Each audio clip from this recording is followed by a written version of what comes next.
The August 31st, 2015 blast knocked out a combined 80 megawatts. GPA was forced to make up the huge shortfall by firing up old mothballed units, asking companies to turn on their private generators, and by bringing in temporary generators that remain to this day. General Manager John Benavente says all this time they've managed to keep load shedding down to less than 1%. I'd like to thank the ratepayers and people of Guam for their patience as we went through this difficult period. Was it equipment malfunction, a lack of maintenance, human error?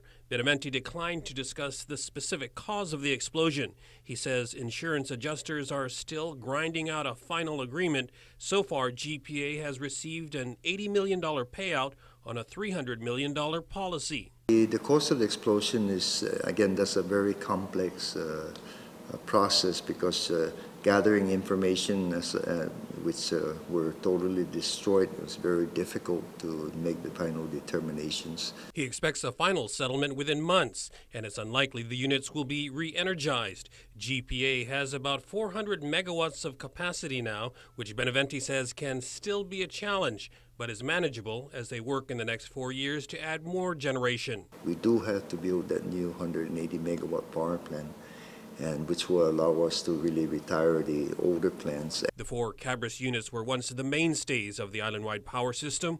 1 and 2 were built in the mid-70s. 3 and 4 came online in the mid-90s. Once they're torn down and the site cleaned up, Benavente says the prime property next to the port can be developed into an alternative revenue source. For Guam's News Network, I'm Nestor Lecanto.